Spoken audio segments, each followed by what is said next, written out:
Gente, olha só, vou fazer aqui uma breve coisa. Eu sou Mirna Brasil Portela, eu sou escritora, curadora literária, pesquiso literatura para a infância, sou pós-graduada em formação do leitor e tenho alguns livros publicados no Grupo Editorial Zit, que nos apoia, que é a editora, o Grupo Editorial, que está aqui com a gente nessa live. E tenho, entre eles, O Porco de Casa Cachorro que é esse livro aqui, que foi prêmio da Biblioteca Nacional em 2018 e entrou para o plano de fomento à leitura do governo federal, está aí espalhado por várias escolas do Brasil, para minha felicidade. Fátima Giovannini, psicanalista, escritora, terapeuta, faz pós-doutoranda em medicina narrativa, né, Fátima? Achei isso muito interessante, isso. Eu podia falar um pouco disso também. E nós temos em comum, Maria Inês do Espírito Santo vai vir na sequência. Maria Inês é psicanalista também, é terapeuta cultural, como ela gosta de se intitular, e tem um livro também publicado que ela vai nos apresentar daqui a pouco. A Fátima é autora do Casa Preta, um livro que fala também sobre morte, luto, né? Assim como O Porco de Casa Cachorro é um livro que fala de infância, nossos livros aqui. O Porco de Casa fala de infância, medo, solidão, amizade, morte, luto, superação. E Casa Preta, mostra aí, Giovannini. Casa Preta fala sobre morte, luto.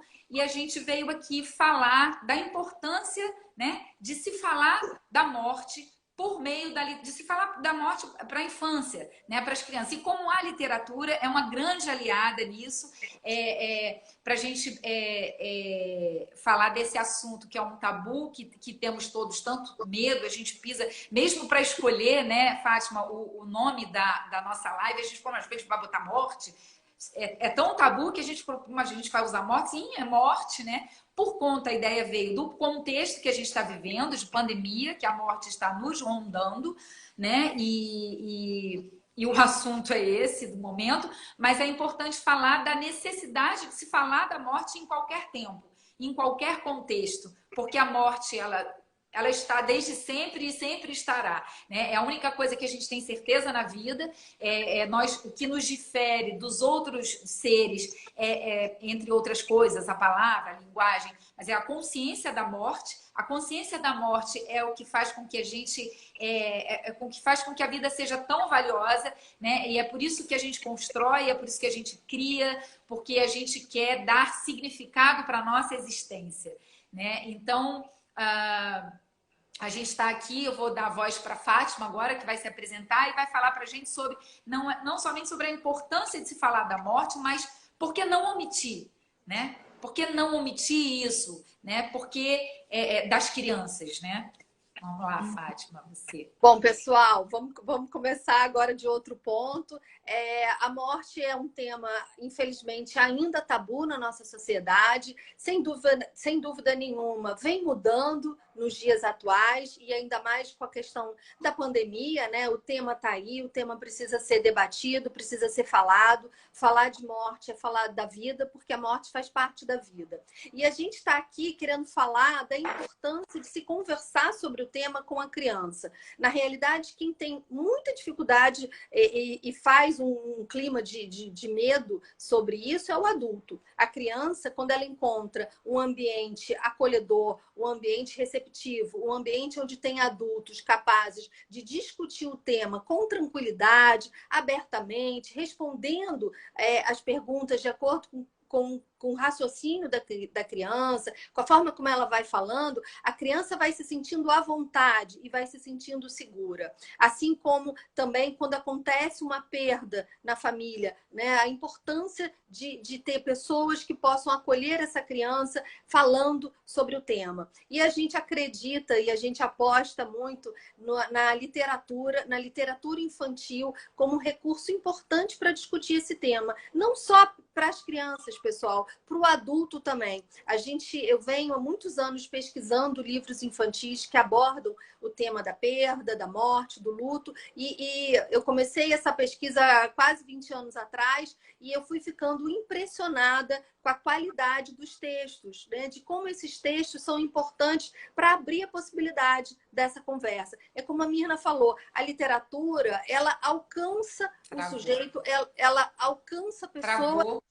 Oi, tá conseguindo? Ela alcança o sujeito de acordo com a necessidade. Então, desde a criança, que nunca perdeu ninguém, e não tem problema nenhum ela se deparar com um livro que fala sobre morte, ao contrário, reforçando o que a Mirna falou, é uma oportunidade. A gente deve aproveitar todas as oportunidades para conversar com a criança sobre a morte. Seja porque ela soube de alguém que morreu, porque ela soube do bichinho dela que morreu, do vizinho, qualquer oportunidade, inclusive o livro. E também para a criança que vivencia, que tem a experiência da perda dentro do ambiente familiar, como que é importante, como que a literatura abre esse canal para conversar sobre isso, né? A literatura tem esse poder de trazer a gente para pensar sobre as nossas histórias, né? A história do outro faz a gente pensar na nossa própria história. Então, é um grande recurso. E como eu falei, qualquer oportunidade para se conversar com a criança sobre isso é importante, mesmo que ela não esteja vivendo. Porque quando ela for viver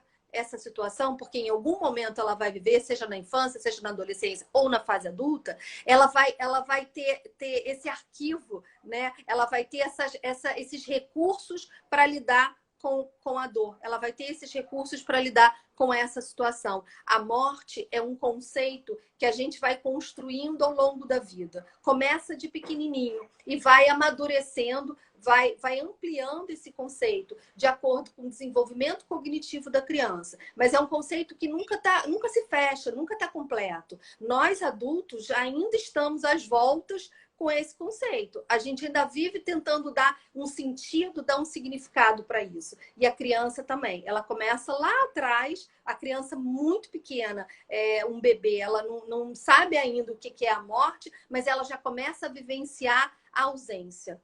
Né? O bebê, ele vivencia, né? Quando a mãe sai, ele sente aquela dor, ele grita, ele chora, porque ele quer de novo, né? Ele não suporta aquela ausência. E aí começa, né, o nosso processo de construção de sentido sobre esse conceito tão difícil da nossa existência.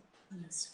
E como eu estava falando aqui antes, né, Fátima, algumas pessoas perguntam, não, mas com que idade eu devo trazer esse assunto? Esse assunto aqui, a criança ainda não dá conta disso, ou a gente não está vivenciando isso, para que trazer esse assunto se a gente não está vivendo, né, essa situação? Para que antecipar isso? Quando, na verdade, quer dizer, a morte está aí, sempre estará, né? E a literatura, ela nos alcança só naquilo que a gente tem, só na nossa experiência de vida.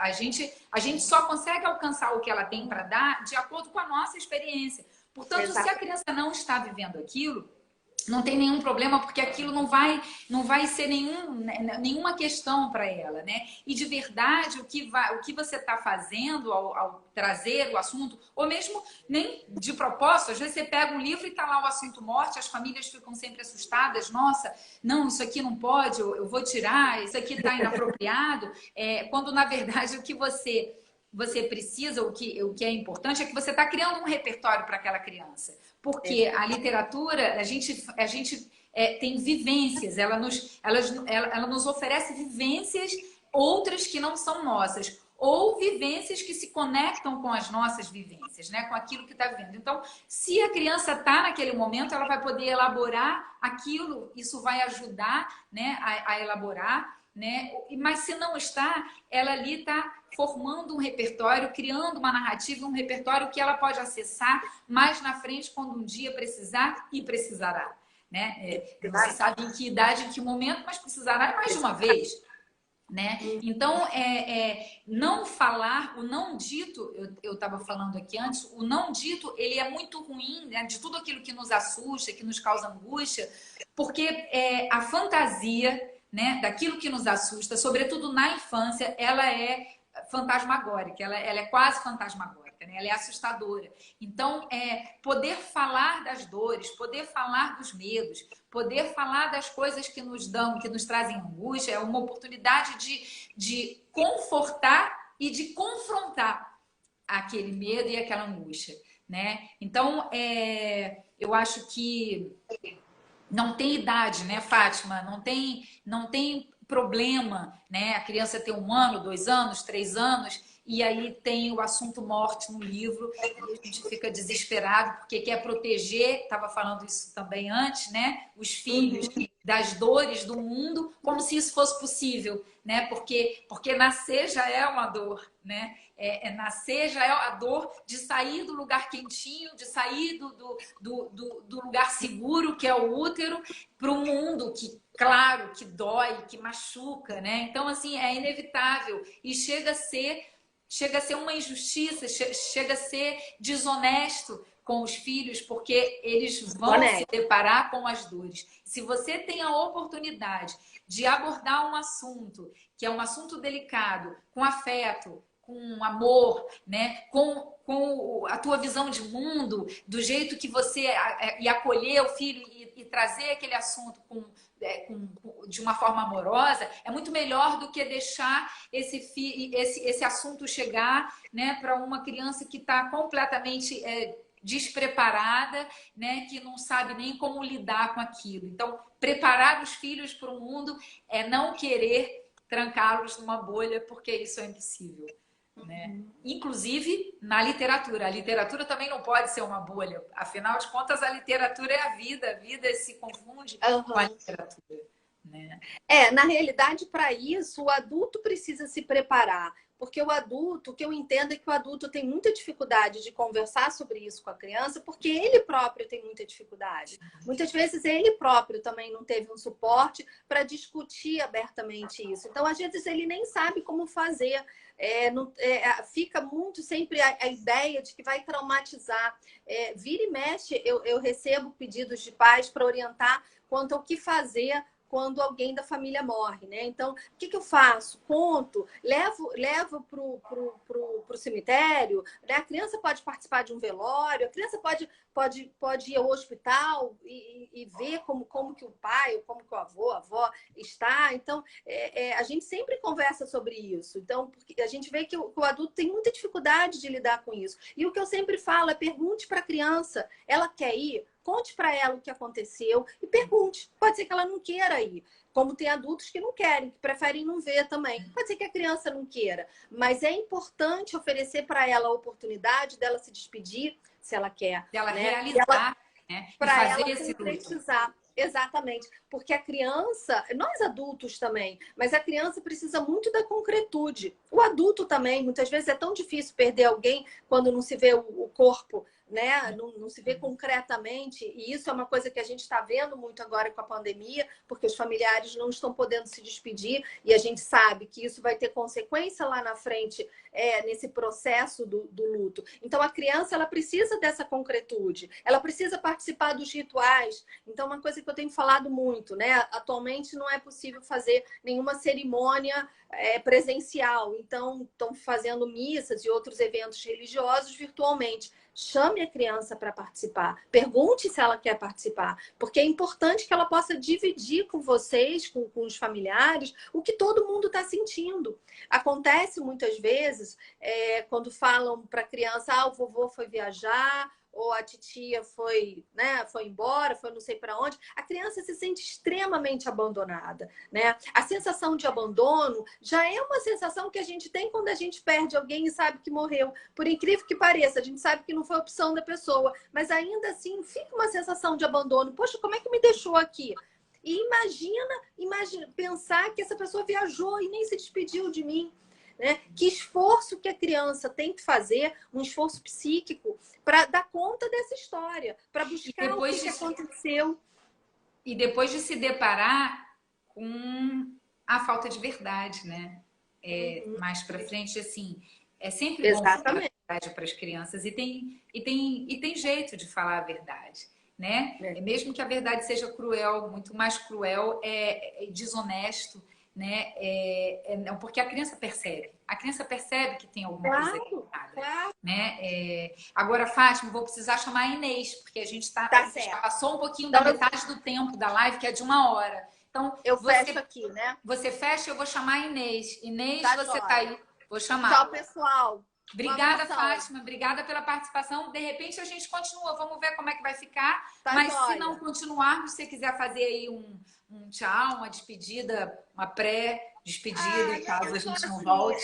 Falar que eu gostei muito de participar. É um tema que eu gosto demais de falar, principalmente associando a literatura infantil, né? A literatura infantil foi uma grande descoberta na minha vida, quando eu comecei a pesquisar. Eu comecei a pesquisar quando a minha filha morreu, e eu comecei a procurar livros para o meu filho. Na realidade, ele ganhou um livro infantil da escola, sobre o tema. Eu não gostei muito do livro, não achei muito profundo, muito bacana. A partir disso, comecei a pesquisar e de repente, eu me vi diante de livros belíssimos e comecei, então, como eu falei, a trabalhar com adultos, né? Porque eu trabalho com medicina narrativa na educação médica, então a literatura na formação do médico, e comecei a trazer, então, a literatura infantil tanto para a clínica quanto para a escola médica, né? Para a graduação. Então, foi uma experiência realmente muito rica. A literatura infantil abre muitas portas.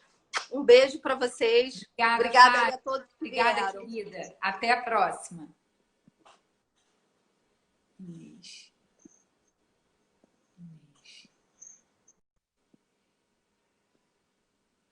chamar aqui a Maria Inês.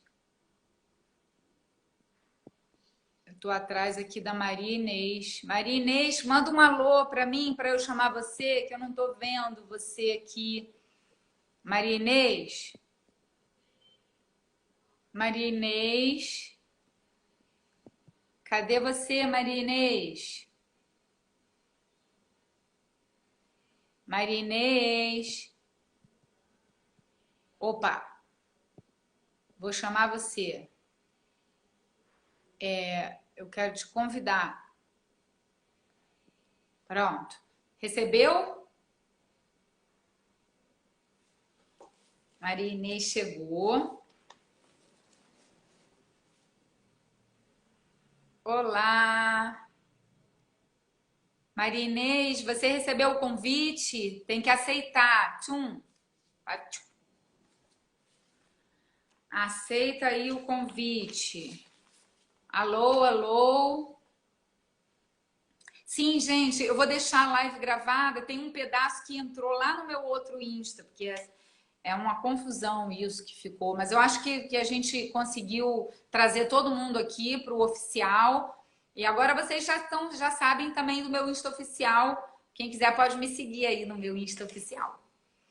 Maria Inês, estou aguardando a convite, tá aqui, aguardando Maria Inês. Eu já mandei um convite para você, Maria Inês.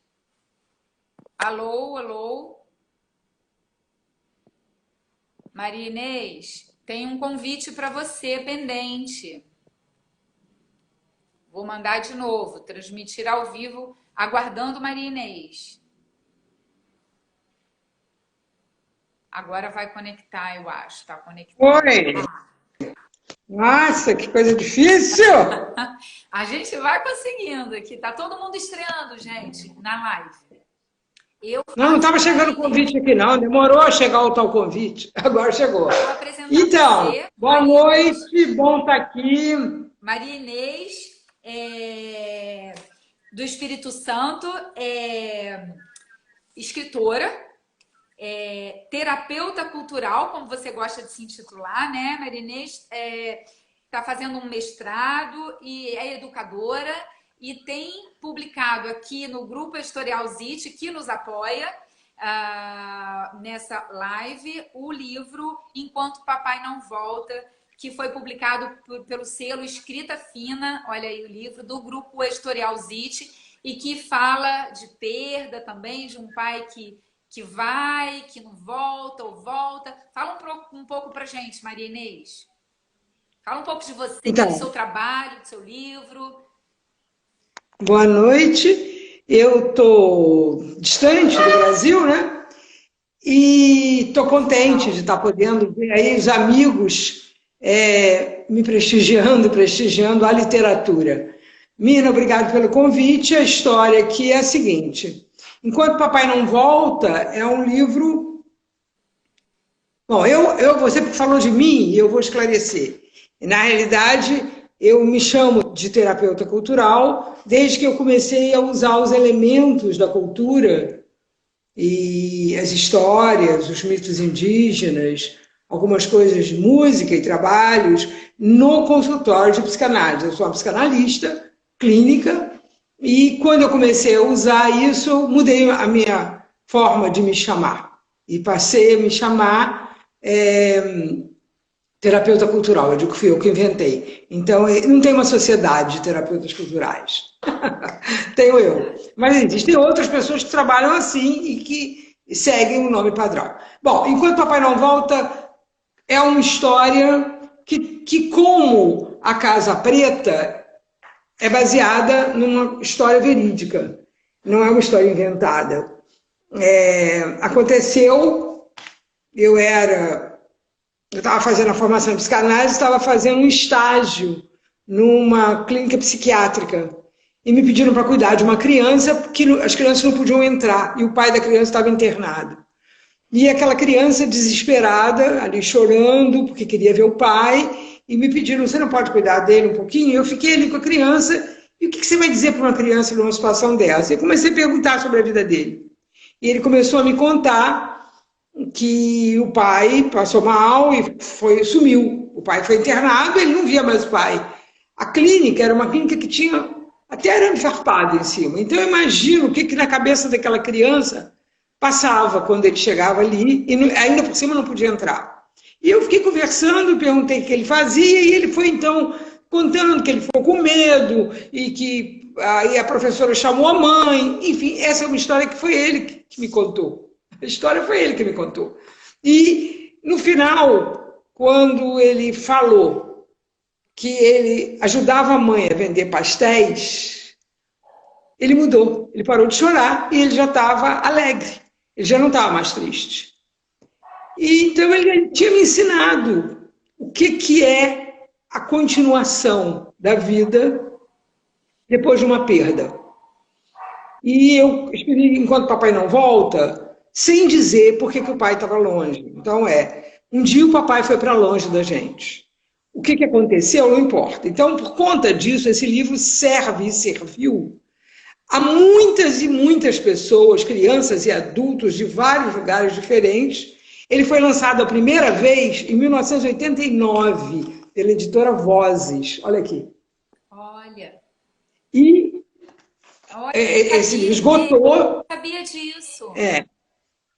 Ele foi lançado em Petrópolis, pela editora Vozes, a primeira vez. E andou o Brasil inteiro, e eu tive a oportunidade de, através dessa história, quer dizer, honrar aquele menino, porque a generosidade dele me permitiu ser generosa com outras pessoas que estavam precisando disso. Tem uma historinha rápida, eu sei que a gente aqui não tem muito tempo. Quando a Laurinha me propôs lançar de novo o Enquanto Papai Não Volta pela Escrita Fina, enquanto o livro não tinha saído ainda, eu recebi uma comunicação por um Face, por um lugar desses sociais, que as pessoas estão escrevendo aqui, é engraçado. Eu sei, Patrícia, que você tem. E a pessoa me contava que ela era criança, ela não sabia que o livro ia ser relançado. Ela me contava uma história, que ela era criança, que o pai dela deu a ela vários livros, e um deles era Enquanto Papai Não Volta, e que ela não se interessou. Esse pai era espírita e escolheu esse livro, e ela não se interessou pelo livro. Passaram-se alguns anos, os pais se separaram, o pai ficou doente, e quando o pai estava muito doente, ela já era uma mulher adulta, uma mulher jovem, ela foi visitar o pai, e quando chegou no hospital, viu que naquele dia o pai provavelmente não passava. Quando ela voltou para casa, ela começou a mexer nas coisas que ela tinha guardado, cartas, essas coisas para se consolar, como vocês estavam falando aí. E quando ela estava mexendo nisso, apareceu Enquanto Papai Não Volta. Então, pela primeira vez na vida, ela leu. Ela leu esse livro e quando ela chegou no hospital no dia seguinte, o pai morreu. E ela disse para mim, ela estava me escrevendo para me dizer, o seu livro me deu a tranquilidade, o apoio que eu precisava. Claro que ouvir isso foi uma coisa lindíssima para mim, ainda mais que o livro estava sendo relançado. Porque na história é isso que acontece, o menino vai descobrindo que a vida tem outras coisas. E a história termina dizendo assim, eu sei que a gente grande, vai falar uma opção de coisa, eu sei esperar. E mesmo sabendo que talvez o papai não volte como antes, ou até que ele não volte nunca mais, posso dizer que ele nunca saiu daqui. E que foi ele que abriu a porta e me levou lá fora, porque o pai ele tinha sonhado com o pai. Enquanto o papai não volta, eu vou aprendendo a ser eu. E assim acabo encontrando meu pai, dentro ou fora de mim. Então, o que é importante, juntando ao que vocês disseram, é a gente lembrar, primeiro, que a ideia da morte é uma ideia cultural no ser humano. Então, é diferente em diferentes culturas. Nós estamos falando aqui, tudo que vocês disseram vale para a cultura ocidental. Para a cultura oriental, assim como para os nossos indígenas, não é assim. E eu penso que isso tem a ver com o apego que a gente tem a tudo, as coisas materiais. Porque para os indígenas, por exemplo, quando morre uma pessoa, eles se desfazem de tudo que a pessoa tem. Não fica aquela coisa de herança, de passar adiante, isso não existe. Como nós temos essa questão da posse, a gente se apega a muitas coisas. Então eu aprendi muito disso lendo os mitos indígenas. Se vocês tiverem oportunidade de ouvir, aí está cheio de indígenas falando, vocês vão ver que eu estou falando uma coisa verdadeira. Para os orientais também é diferente.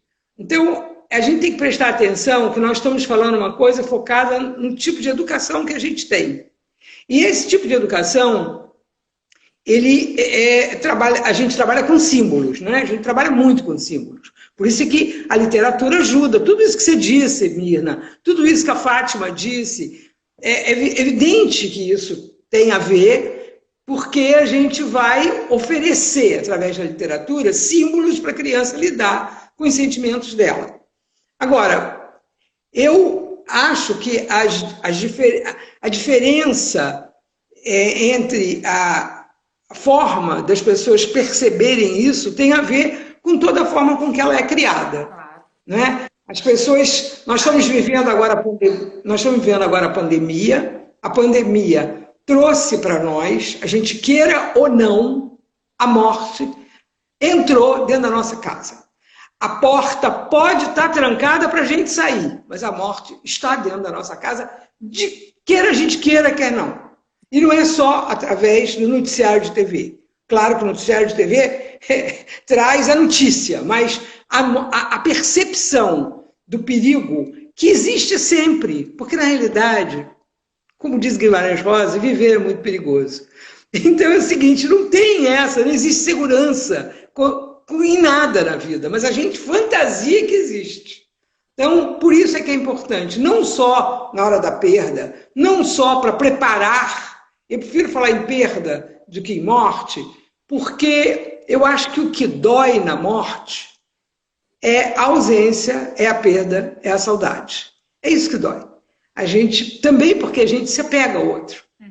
E isso é que é preciso transformar. E a gente transforma através do luto, que aí até os indígenas, os orientais, fazem todos os rituais para poder lidar com aquela ausência. Então, por isso é que enquanto o papai não volta, trata da ausência. Você falou numa coisa interessante, Inês, que você acredita muito que, quer dizer, a forma com a qual a gente se relaciona com a morte tem muito que ver com a forma com a qual a gente é criado em relação a isso, né? Como é que isso? Agora, claro, para além disso, quer dizer, nós somos, independente da questão familiar, do núcleo, de como cada pai e mãe vai abordar esse assunto e vai encarar a morte, é claro que isso pode ter nuances, mas como você mesmo disse, né, essa é uma construção social, é cultural. Né? Portanto, a gente também não faz muito, por mais que a gente tenha algumas diferenças, né? Por mais que a gente se encante, por exemplo, e que isso seja importante até para poder acessar outras experiências de morte, de perda, enfim, né, dessa relação com essa falta, e isso é importante porque tudo isso ajuda a gente a elaborar, a confortar. Ainda assim, nós somos frutos de uma cultura. A gente não consegue muito sair tanto e falar assim, não, mas aqui é o templo do outro lugar e, portanto, a morte vai passar. Então, essa percepção de morte vai passar diferente do que normalmente acontece na nossa cultura, né? E é interessante isso, como você trouxe essa abordagem de outras culturas, é importante porque isso faz a gente relativizar, né? Isso faz a gente relativizar a forma como a gente se relaciona com isso, e isso é interessante isso aí, esse olhar. Não dá mais para a gente pensar, Mirna. Mirna, não dá mais para pensar num mundo fechado numa cultura que não se comunica com a outra. Claro. Isso é uma coisa do passado. A gente já sabe que a educação precisa ser pluricultural, intercultural, multicultural. Agora mesmo uma pessoa lembrou aí, escreveu aí, e é muito legal que ela tenha escrito, como que no México se lida com a morte, né? Que é uma coisa festejada. Então, assim, eu não tô aqui, eu também fui criada aqui. Agora, eu aprendi, bom, assim, a absorver e a pensar que nós estamos aqui, todos nós estamos aqui, de passagem. Né? Então, a morte chega, como a Fátima generosamente contou na primeira parte, que infelizmente ficou perdida, a morte chega para uma criança, que pode ser da nossa criança. A gente precisa entender outras coisas também, né? Também a relação com a natureza está sendo vista agora de forma diferente.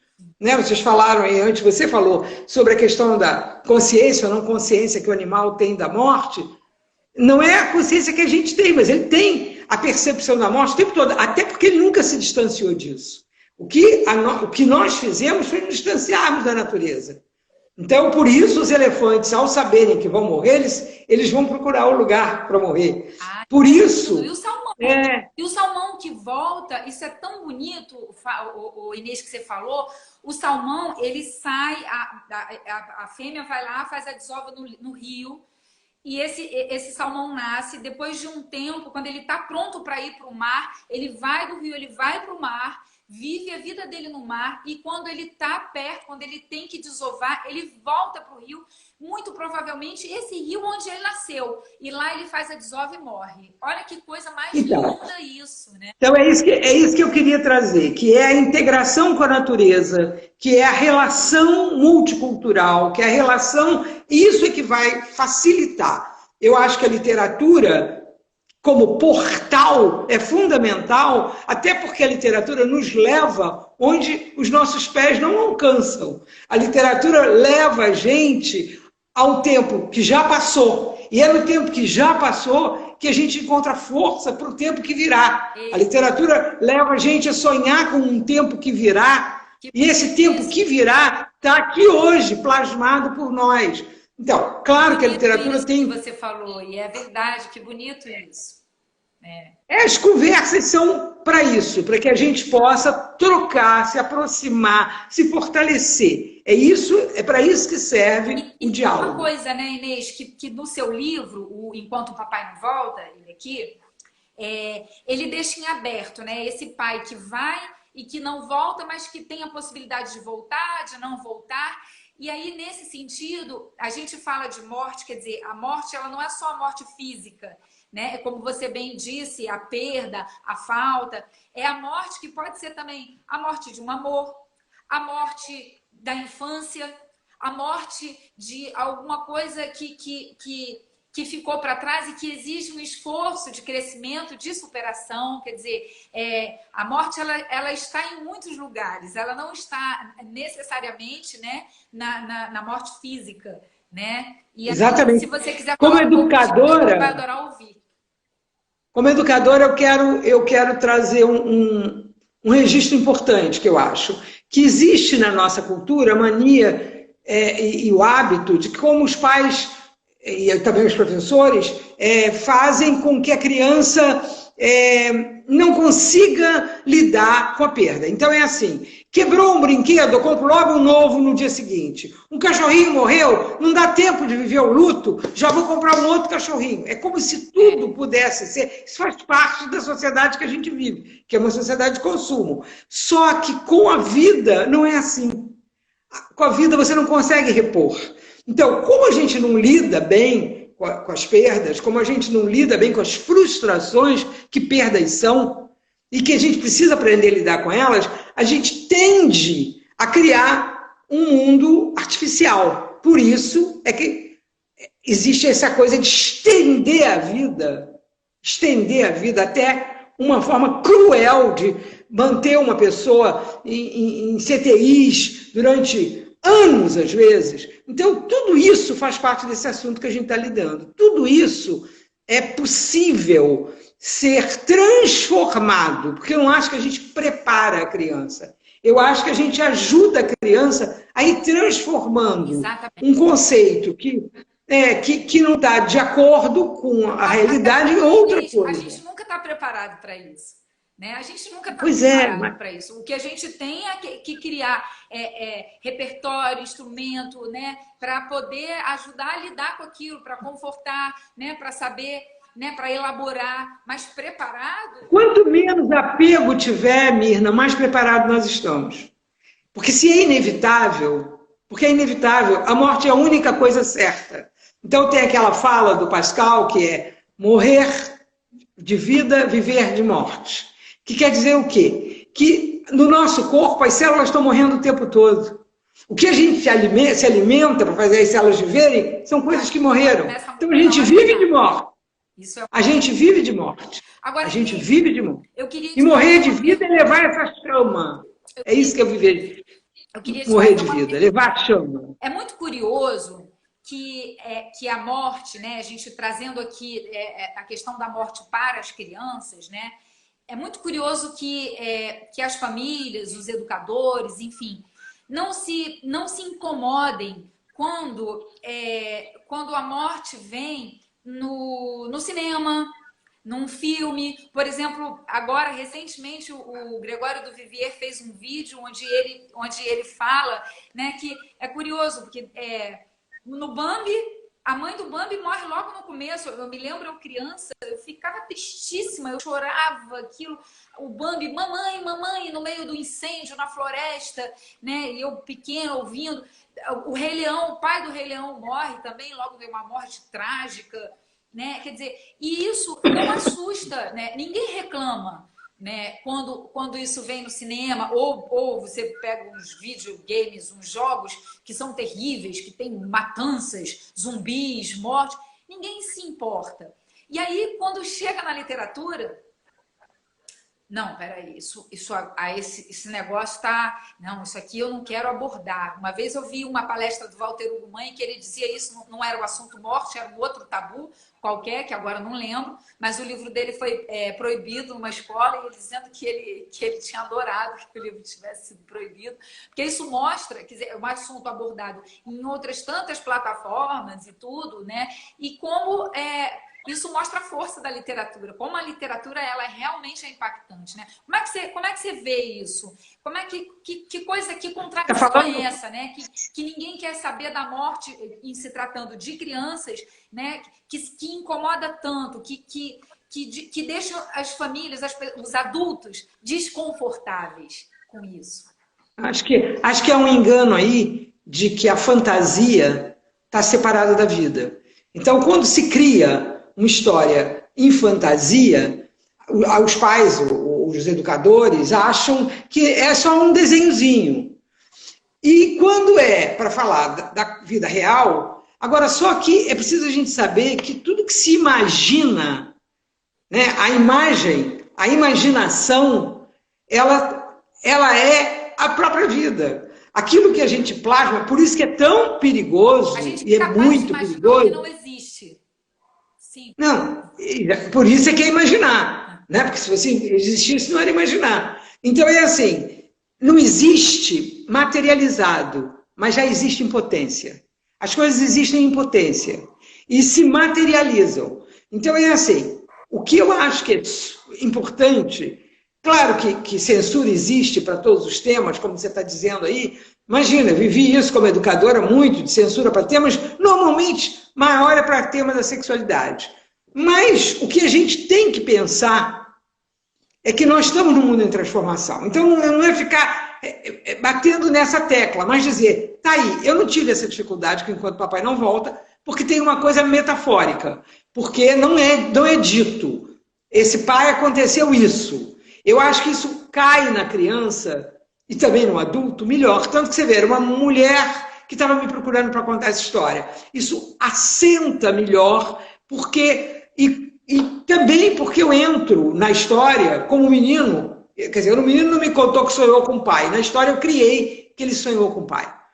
E esse mundo do sonho, que tem a ver com a imaginação, o sonho, que é isso, quando você criou o seu porco de casa, cachorro é um sonho. É um sonho no sentido, não que você sonhou com isso, mas porque é uma história imaginada. Mas você sabe que o porco de casa, cachorro ele também tem um quesinho de verdade, né? Assim, claro, é uma história, é uma ficção, mas eu tive um porco. Meu pai, ele era médico lá em Rio Branco, no Acre. E no final do ano, como ele atendia muitas famílias que não tinham recurso para pagar consulta, então ele pegava assim um fim de semana, ele pegava um dia e atendia muita gente no Seringal, tudo. Quando chegava o Natal, como todo médico de cidade pequena, ele ganhava um monte de bicho, porque eram pessoas que não tinham recursos, mas que tinham uma terrinha, um sítiozinho, uma criação de bicho. E ele recebia muitos bichos. Uma vez ele ganhou um porco que nós criamos no jardim de inverno da minha mãe, em casa. E esse porco, bem, o final dele não foi exatamente o mesmo final do porco da história. Foi quase um pedido de desculpas que eu fiz para o porco esse que existiu. Porque no fim de tudo, nós comemos o porco, sem saber... Que maravilha! Que maravilha! Super comum, né? Nós comemos o porco, foi para a mesa sem a gente saber, cadê o porco? Não, o porco foi para a fazenda, não sei o que, comemos o porco. E na história, o porco morre, né? E ganha um enterro. Ele é quase uma... eu dei assim, né? Falei assim, olha... você humanizou o porco. Tratamento aqui nesse você humanizou o porco. que você teve de parar na nossa barriga. Mas eu não acho que para quem é carnívoro, isso seja propriamente um final triste, porque faz parte. A gente pode pensar na antropofagia aí no sentido de tudo isso. Agora, o que eu estou querendo trazer e que eu acho que é bacana é que, ao imaginar detalhes dessa história, porque, por exemplo, você imaginou ele sendo enterrado, você imaginou, não foi? Você trouxe a fantasia para se juntar à realidade. Isso acontece na nossa vida o tempo inteiro. Não tem por que recusar isso. Então, a fantasia faz parte da realidade. Que bom, né? Antes da gente encerrar, eu preciso dizer a vocês que esse livro é lindamente ilustrado pelo André Cortes, porque isso é importante, porque o ilustrador exatamente viaja nesse mundo da fantasia e cria um outro texto. A ilustração é um outro texto, que se casa com o texto literal. Então, ser apaixonada pela literatura não é favor nenhum. Está em mim desde sempre. Falar sobre isso e ajudar as pessoas a chegarem também não é favor nenhum. Isso é minha obrigação na medida que é isso. Agora, o que é importante, que eu acho que é o mais importante desse encontro, é saber que neste momento o mundo vive uma coisa que nunca aconteceu igual nesse século. E que nós temos, sim, instrumentos internos e externos para lidar com isso, de forma criativa, de forma transformadora, não só do conceito que a gente faz das coisas, mas de como é que a gente vai levar esse mundo adiante. Então, isso que está acontecendo aqui hoje é falar da morte para refazer a vida, que é o que a gente precisa poder fazer. Que bonito. Então, bota a morte para sentar do lado, não manda ela embora assim correndo, não. Aprende com ela, conversa com ela. E depois sai para viver a vida até quando? Porque é até quando. É isso. Que maravilha, Inês. Eita! Maravilha estar aqui, saber que aí tem um bando de amigos e pessoas que eu nem conheço, que estão se dispondo a ouvir. E agradecer muito a você, a Laura, a Zite, e dizer, estamos aí, estamos aí. É o que a gente sente de verdade, é para ser compartilhado. Que maravilha, Inês. Muito obrigada pela sua fala, tão maravilhosa, tão importante aqui para a gente. Eu quero agradecer a sua presença, a presença da Fátima, viu? Fátima, Giovannini, Maria Inês do Espírito Santo. Agradecer a Laura Van Blockel, que nos apoiou, né? E acolheu a nossa ideia. A editora, ao grupo editorial Zite, que também nos acolheu nessa ideia e apoiou a nossa live. Vamos inventar mais coisa para falar. É tão bom, né? Eu acho que é isso. A gente agradecer a você que teve a ideia. Nós, uma ideia, ela só acontece porque ela está no ar. A gente só pega ela assim, que ela vai passando e a gente pega e divide, né? Que é a melhor coisa que tem. E divide com os amigos, e divide com quem pode contribuir. E com essa fala linda que você fez aí, muito obrigada. Obrigada a todo mundo que veio aqui nos assistir. Eu peço desculpas pela confusão do início, Inês. Eu estava lá no outro Instagram, no pessoal, e ninguém estava entrando. Uma doidice. Enfim. O próximo vai ser melhor. A gente veio, foi a nossa primeira live, a gente estreou e agora a gente vai começar a botar as asinhas de fora. Né? Obrigada, gente. Obrigada a todo mundo. Fátima, querida. Tá agradecendo ao grupo editorial Zite e a Laura Von Blockel, a nossa editora maravilhosa. Laurinha, muito obrigada por tudo. Mostra aí, Inês, seu livro. Você não quer que a Fátima chegue para se despedir? Inês, me tira e bota a Fátima. Vou chamar a Fátima para fazer aqui uma despedida. Ela se despedir. Então. Obrigada, Inês. Tchau, gente. Beijo, querido. Obrigada. Tem que sair. Por aonde? Eu vou... Não sei por onde. É o lugar aí que você sai. Eu não sei tirar você. Você que tem que sair. Saiu. Cadê você? Cadê você, Fátima? Fátima, cadê você? Fátima, querida. Tá aqui você. Vou te chamar. Transmitir ao vivo.